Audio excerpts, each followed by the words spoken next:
today we are going to honor our mothers, and there's only one way that I really know how to get into the message that's all about celebrating our mothers, and that's by pointing to myself.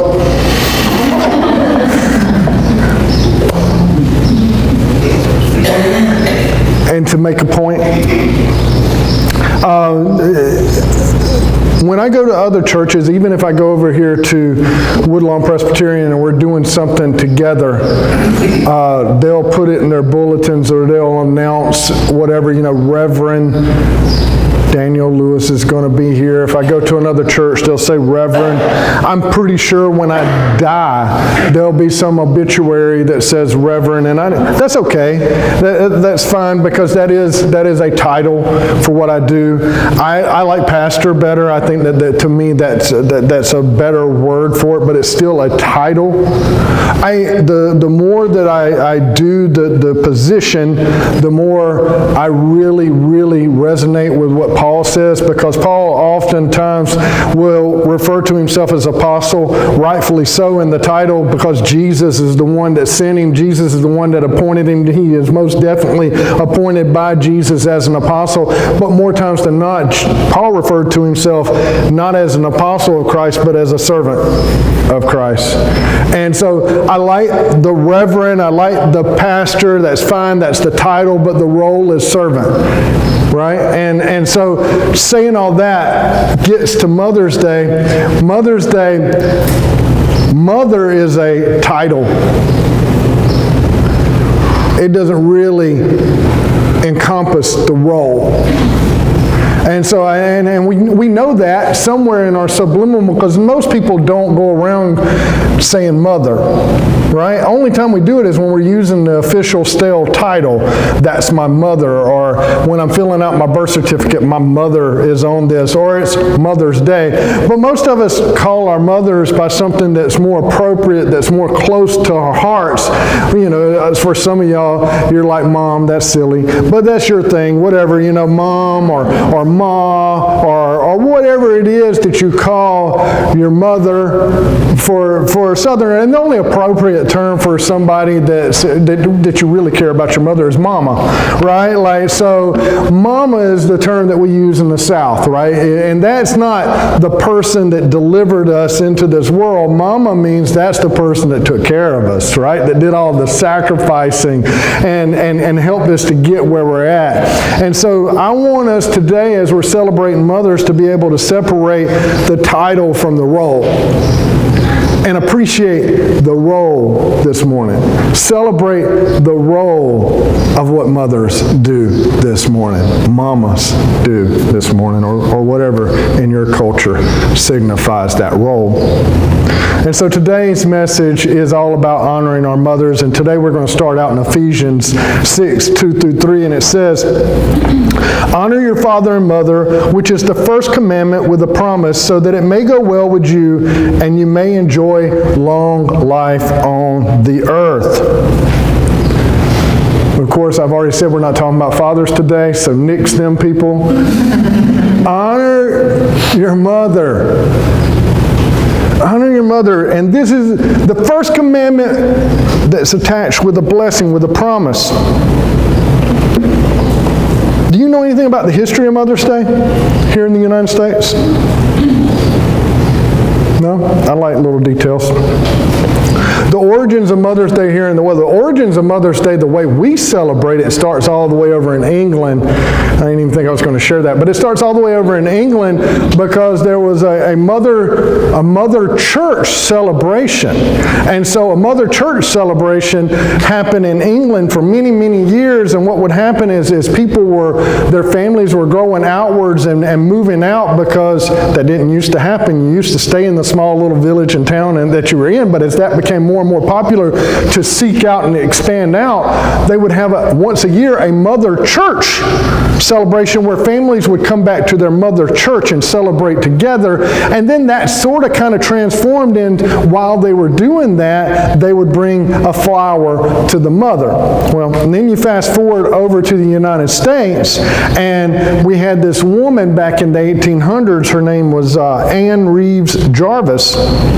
And Anne Reeves Jarvis was a woman who, during the Civil War, there were so many families that were without fathers, and some of them were without mothers, and they were displaced and everything. She started up these groups, these Mother Day work clubs, so that mothers could come together and help each other with all the children that were hurt during the war, right? That were left orphaned or left without one parent. And I don't know if you really put the math together, but probably in your grandparents and great-parents' times, if you go back in your family trees, which is not the Civil War, but just going back that far, you realize that back in those times, these people loved to have children. Right? Like if you go back at least great-grandfather and you start looking at your family tree, you're like, how in the world did they have 9, 10 children? Right? But they loved to have children. In the time of the Civil War, there's a lot of children, not a lot of parents, because of the war. And so she started up these mothers clubs, not Mother's Day Club, mothers clubs, so that mothers could come together and they could help equip some of the younger women in what it would take to fulfill the role of motherhood and assist each other. And that kind of grew. And as it grew from those clubs into clinics, it became, she wanted to see mothers recognized, and in 1868, she herself in West Virginia, they started having a Mother's Day Friendship Day, right? Like where the mothers were friends with each other. And then by the time of 1914, she had petitioned and the government had agreed that we would officially have a Mother's Day in the United States. And then she spent the last 8 years of her life from 1914 to 1922 fighting for them to remove the day. She had spent her whole life fighting for the day, and then when it was realized, she started recognizing that it was just a token to appreciate and not deeply understanding the role of the motherhood. And to this day, it's a phone call, a card, and there's not a lot of value placed in it, and that's what she was fighting against. So today, when we read that passage in Ephesians, God says, not appreciate your mother, your parents, not acknowledge your parents, but honor your parents. Honor your mother. Now, honor is a little different than acknowledgement, right? Can we realize that? It's different than acknowledgement. It's not about, oh, well, today's Mother's Day and I need to acknowledge her by giving her a phone call, which so many facts are being spewed at y'all today that's got nothing to do with the Bible. I apologize about that. But today is also the highest phone call rates in America. Right? Like, there's more phone calls made today than there is any other time in the rest of the year. It's Mother's Day. But it's not just simply acknowledging the life giver. It's not simply sending her a card or a flower. God says that we should honor them. How do you honor someone? Do you know what it means to honor someone? Let's switch it up to materials. Do you have something that you prize, something that you really, really love, like it's your prized possession? Oh, Gary, I have to imagine that if you had a bat from the Yankees, it would be like your prized possession, right? Right? And if I came over to your house, it would probably be in a place of honor. Am I right? Like, it wouldn't be stuck in a closet or anything, right? It'd be in a place of honor. In a shrine. Silly, because it's a Yankee thing, but whatever. But a place of honor, you know, you show how important it is by where you place it. And we understand that about materials, right? Do we understand that about people? Do we understand that to honor someone means that we show their importance, their inclusion? When we do what it says in Ephesians, when we honor them, then three things happen. When we honor our mothers, the first thing it shows, it reflects God's design, His plan. Because you know what? God didn't say all of a sudden, man, mothers, they're doing a great job and they need a day to be celebrated. No, from the very get-go, part of His plan is that the family unit was going to be a part of His plan, and that He desired and commanded that we were to honor them. He said, this is the first commandment that is attached with a promise. It's part of His plan. Secondly, when we honor our mothers, it shows our gratitude. Yes, a card's great, and I can speak. I feel, I was just sharing this with Tim in the back, I feel more in touch with women here of late. I do. The older I get, I feel more in touch with my wife and women. My entire life, I was brought up in, let's call it the Clint Eastwood era. All right? I was brought up in the era where grown men don't cry. Right? If you love somebody, you should show them that you love them by shooting whoever they're mad at with a gun. Right? Like, or something along those lines. That's what a man's supposed to do, right? This is the era that I was brought up in, and so grown men don't cry. This past week, true story. Or actually, if I'm going to make it a true story, I think it was 2 weeks ago, the week before. I'm at home and the TV's playing and there's a movie on. It's called We Bought a Zoo. And I don't want to ruin this movie that's been out for 2 decades for any of you that haven't seen it. But it's sad at the ending. It's very sad at the ending. And I'm sitting there and I'm crying, and I pick up the phone and I call my wife at work, and she's worried that something's wrong. And I'm like, I think I need to go to the doctor and get some testosterone. Something is wrong with me. My eyes are leaking. So I've never felt closer in my life to women. You know what I'm saying? Like the appreciation and their nurturing nature.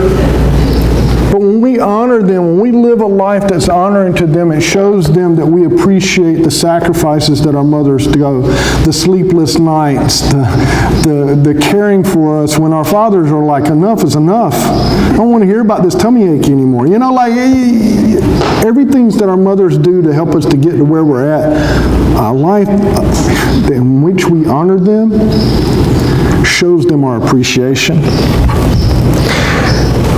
And God says that it brings blessing, that if we live that life, that it brings blessing to our life, that it's the first commandment that it gives that's attached with a promise.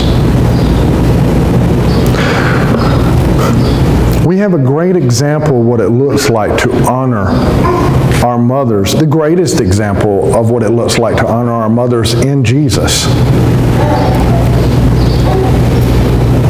When Jesus was on the cross, when Jesus was carrying the weight of your sin, my sin, the world's sin, when He was doing the very most important thing in all of history, you think that your life is complicated? You think that you got a lot on your plate? You think that there's just so much going on in your life that it's hard to make time for anyone else?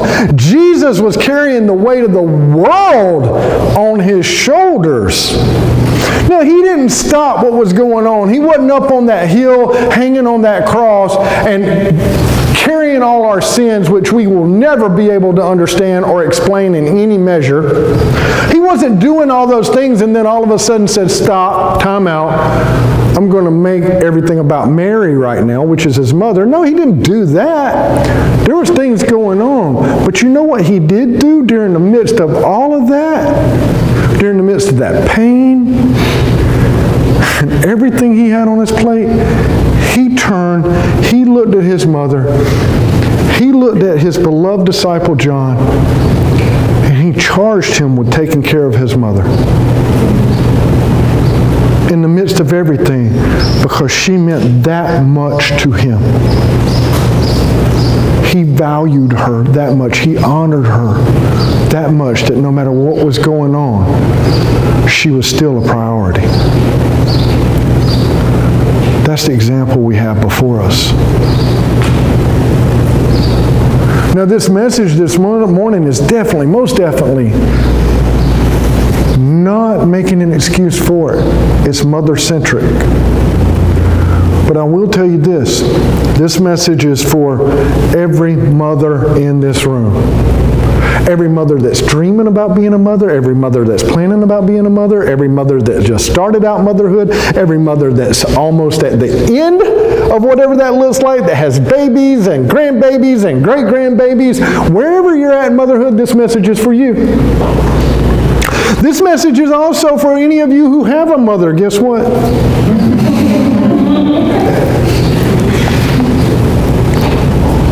And this is also a message for all of us because we're called to exemplify this type of life. So in other words, this message is for every single person in this room.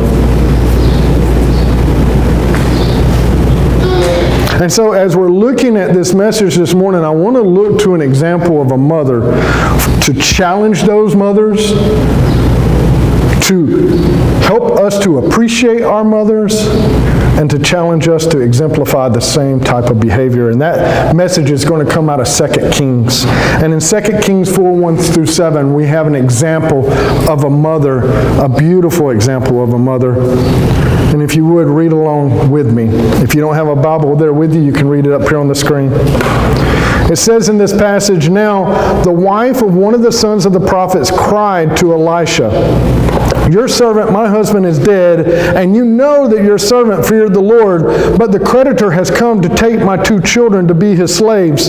And Elisha said to her, 'What shall I do for you? Tell me, what have you in the house?' And she said, 'Your servant has nothing in the house except a jar of oil.'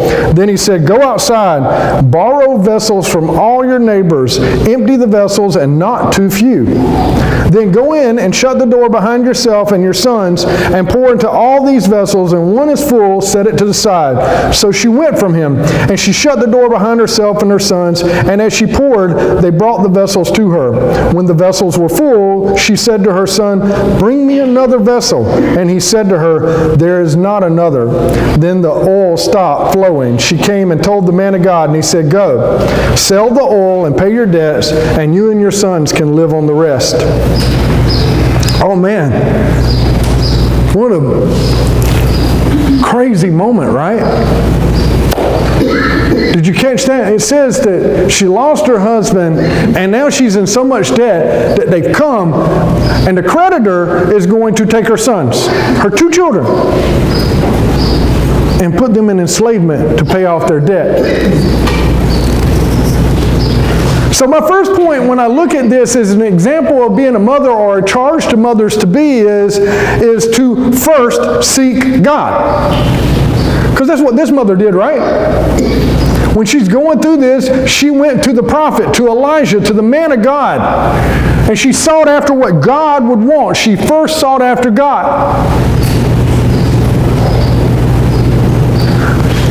Really, if we can, try to put ourselves in her place. What it must have been like. How desperate her life must have felt like. Because what you might not know is she went to God. She did so by going to his prophet, because during this time, that's where God chose to speak to the people, is through his chosen men, his prophets.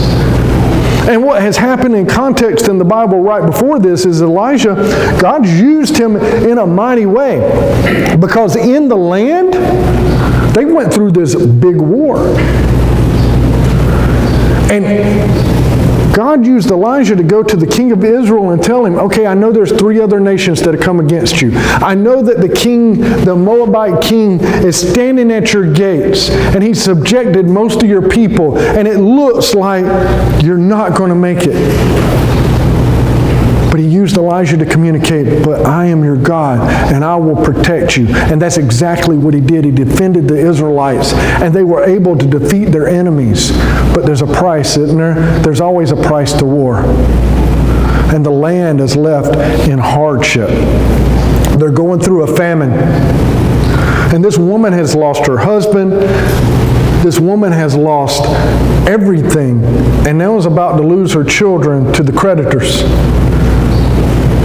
And I know that in the 21st century thinking, we're probably thinking, okay, whatever she owes, then these children are going to go and work, and they're going to pay off that $300 debt, and they're going to be returned to their mother. Okay, well, you're not living in these times. These are not nice people that enslave children, so don't try to make them nice people. They're not, because she's never going to see these kids again.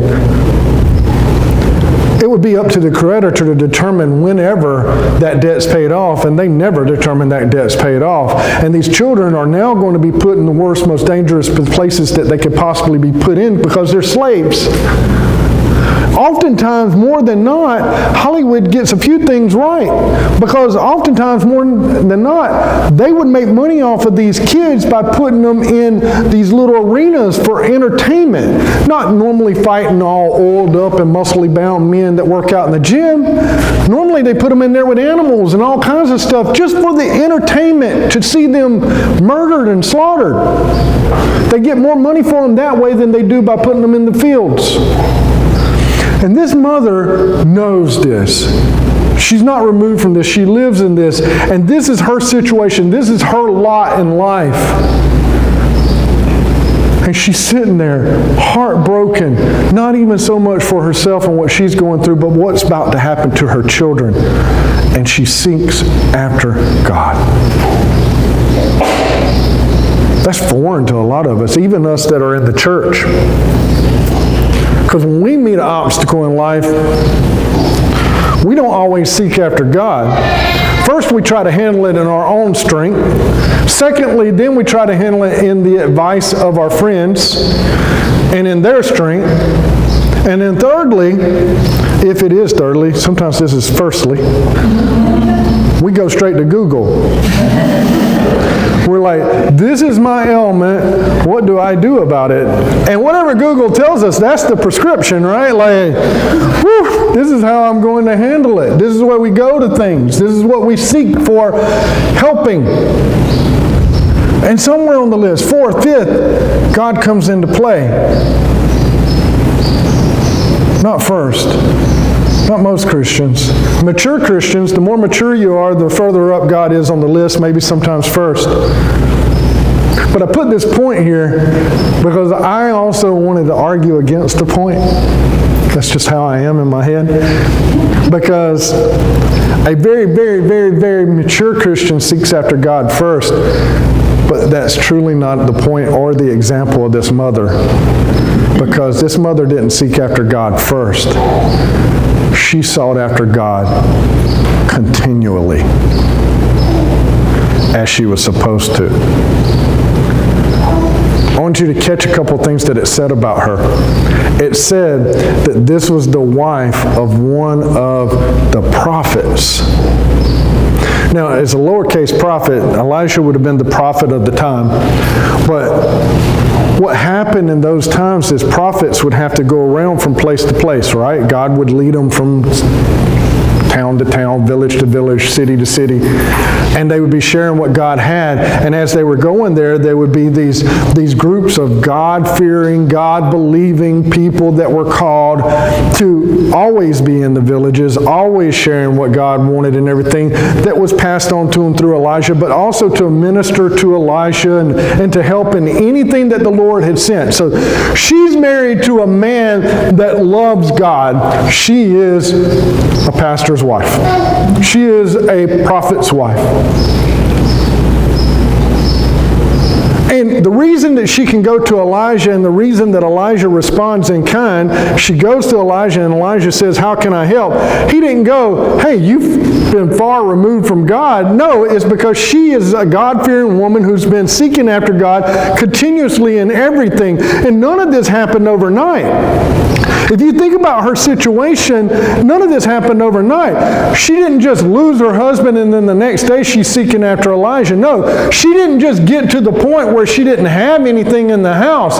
That happened incrementally. Over time, she started losing stuff and the crops weren't producing and all the things that they didn't have the means to bring into the house, and they're slowly starving and they're losing all their possessions in the house, that by the time Elijah gets here and he asks what you have, she's only got a jar of oil. All of this stuff happens over time, and each and every single day she didn't give up on God.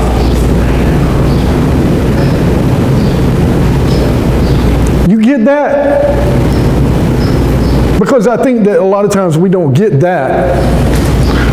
And I know I'm a screamer, man, but I want to scream it louder. Do you get that? She didn't give up on God.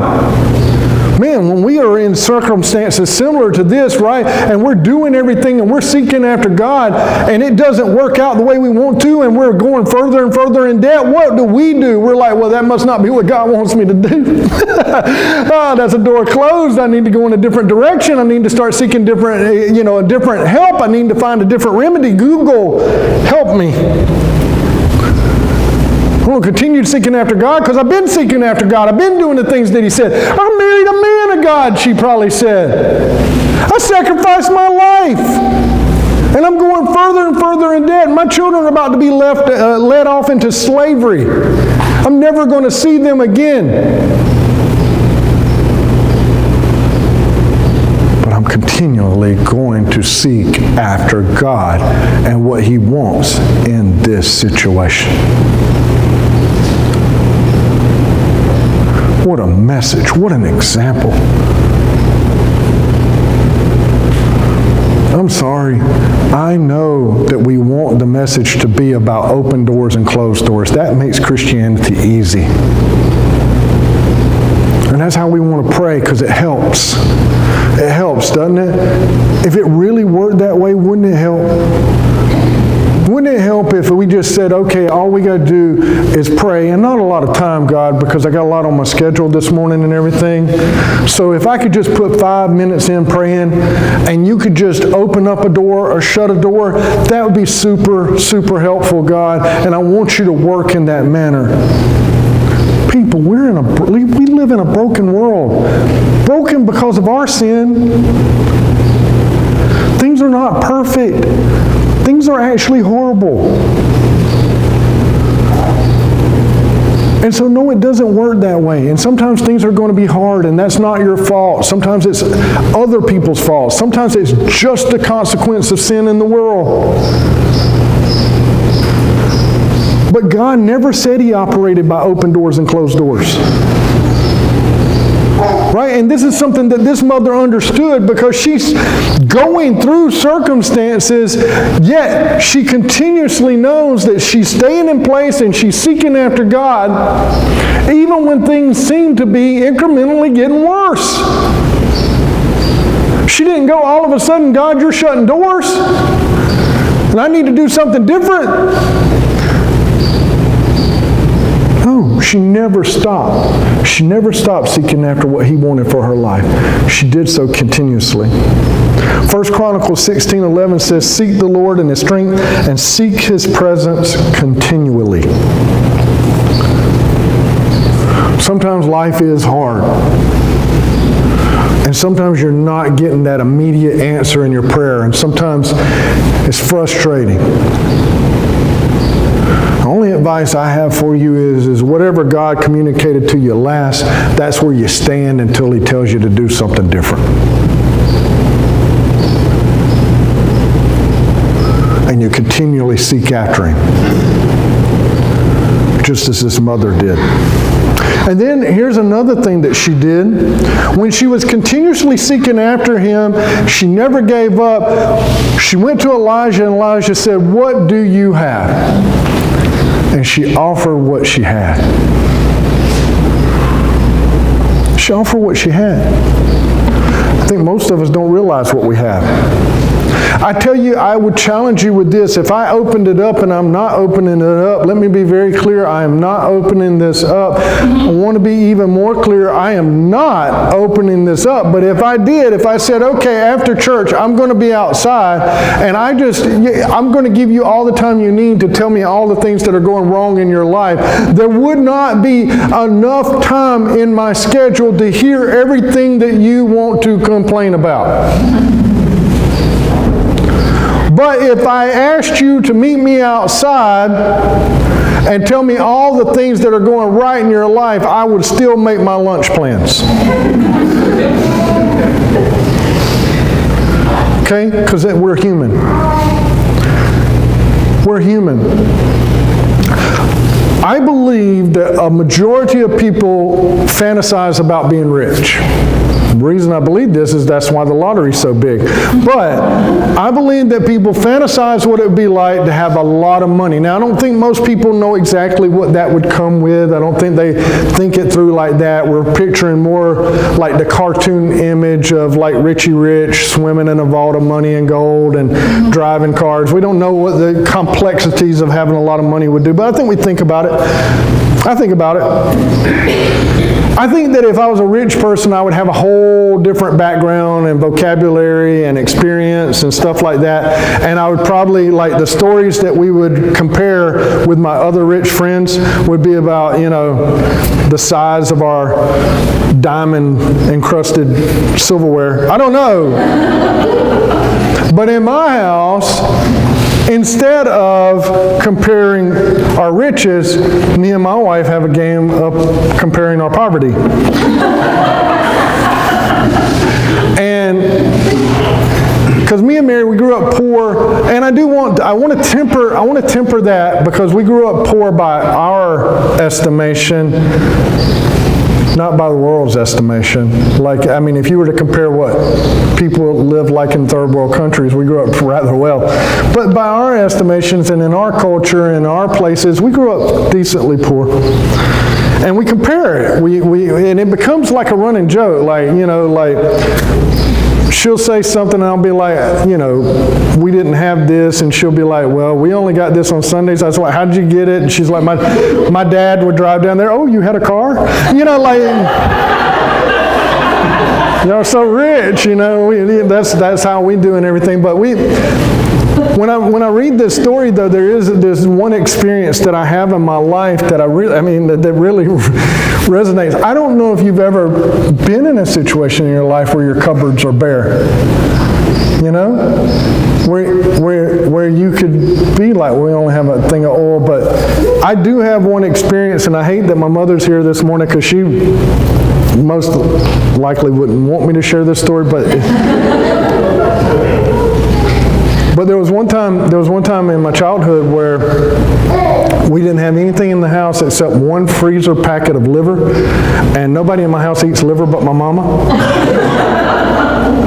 And we had one bottle that had a little bit of ketchup in it, and that's the only thing that was in the refrigerator. I'm not exaggerating. That's it. That's all we had. Now, I do believe, and then this is the part where I'm kind of going off the rails a little bit, because I believe this is true. Afterwards, you could check with my mom. I believe the reason why my father and me were at the house by ourselves, I think my mom was over at your mother's or something, but Granny was going to give us some groceries, money or something. But Tina and my mom were going after some groceries, but me and my dad were at the house by ourselves. We didn't have anything. We hadn't eaten, and we're hungry. We hate liver, and we're like, but this is the only thing in the house, and we're going to cook this liver, and we're going to smother it with as much ketchup as we can just to get something. We're just hungry, and we didn't have anything. And so when I think back on it, though, even in the storytelling, even for laughs and everything, I'm telling you about what we didn't have. And not what we did have. Like, my dad was working and my mom was on her way to get groceries. We did not starve, and we had a home that was full of love. And as you are already aware, God's more than abundantly blessed me with humor and intelligence and looks and everything else. It's not like we're without, right? But we focus on what we don't have. And that's what I want you to take from this mother is this, okay? Is not only was she continually looking to God, but when she was asked what she had, she was ready to share what she had. And that's such an important part of our lives, because I don't know what's going on in your lives right now. I have no earthly idea. You may be in a great state, you may be in a bad state, you may be right in the middle. I don't know. But it's my hope that every single one of you want to see God working in your life. Right? Whether it's from a place of abundance or a place of need, but it's your desire for God to be working in your life. And what we can learn from this mother is that God started working in her life when she acknowledged what she had, not what she didn't have. And as long as we're focused in our complaints and our bemoaning and the woe is me and this is what's missing in my life and all of this and everything, we're going to have a hard time finding God moving in that. It's only when we focus in appreciation of what we do have that God starts utilizing it and we start seeing His presence more and more. What a great example that this mother is giving us. She said, I don't have much, but I do have this oil. Who's going to come up with that, right? Who's going to come up with that? In their mind, that's all you have. Why is that going to be the first thing that pops out of your mouth? No, when somebody asks that, I ain't got nothing, man. They're coming to take my kids. I lost my husband. The fields won't produce. Life is woe is me. It's so bad. That's not her answer. I got some oil. I don't have any clue why you would want to know that, but I got some oil. Elijah said, that'll do. That'll do. The Bible says in Luke 16:10, one who is faithful in a very little is also faithful in much, and one who is dishonest in a very little is also dishonest in much. And this, the last point that I want you to see from this mother, this wonderful, this great woman, was not only was she continually seeking after God, not only was she willing to give whatever she had, but she was obedient. And really obedient beyond her own understanding. Because Elijah told her, he said, okay, you got this oil. What I want you to do is now I want you to obey what God's telling me to tell you. I want you to obey what God says. I want you to publicly express your faith, because I want you to go around to your neighbors, all your neighbors, send your sons and yourself out and go and gather up every vessel, every canister you can. They got a Home Depot 5-gallon bucket, get it. Bring it back. Anything that you can get, bring it back to your house. You know, that didn't make any sense. You know that didn't make any sense. She didn't question it, though. She didn't question it. A couple things that pop out to me in this is I wish that I was so close to God that I knew God's will and I was communicating with God like Elijah. You know, I really do. Because if I did that and people were coming to me with their struggles, and if we're going to put ourselves in this widow's place with their struggles, let's just say financially, okay? And they had troubles, and I was so close to God, and I knew that this was God's will. And Brandon, you came up to me and you said, man, this is a hard time, man. These things have been happening over the last couple of months. They've been compiling, and things have just gotten out of control and everything. They're coming to get our stuff, and I don't know what I'm going to do and everything. And I told you, Brandon, go get every wheelbarrow that you can and go to your neighbors, okay? That's not going to make any sense to you. But this lady, she heard this from the man of God. She was seeking after whatever God had, and she said, okay, I'll go do that. And that's what she did. And that obedience was rewarded because she went and got all of these canisters, all these vessels, and they went in there, and every vessel they had, no matter what size it was, they kept pouring oil until it was full. And she was able to utilize that, not only to pay off her debts, but to live off of. In Deuteronomy 28, 1-2, it says, and if you faithfully obey the voice of the Lord your God, being careful to do all his commandments that I command you today, the Lord your God will set you high above all the nations of the earth, and all these blessings shall come upon you and overtake you if you obey the voice of the Lord your God. What a charge to mothers, what a charge to all of us to exemplify that, but to be obedient to the voice of the Lord. You want to live a life that's honoring to your mothers, live a life that's honoring to God. Right? Live a life that honors everything that they brought up in you. Live a life that's worthy of them and worthy of God. One where you're continuously seeking out God no matter what you're facing. One where you're offering what you have, not focused on what you don't. And one where you're being obedient to God. You're doing those things, and then no matter what comes up in your life, we have this example of Christ, but it'll be true of you too, because you'll be connected to God, that no matter what's going on, there won't come a time of where you lose focus of what the priorities are in your life. It's only when we drift away from God that we lose focus on the priorities and they become about other things. Like what new Apple product's coming out. Right? And it's consuming because our eyes are off of God. But when our eyes are on God, then the real things that are important to God will also be important to us. And I'm here to tell you that our mothers are important to God. And we need to honor them. Someone once turned to a full-time mom and said, "And what is it that you do?"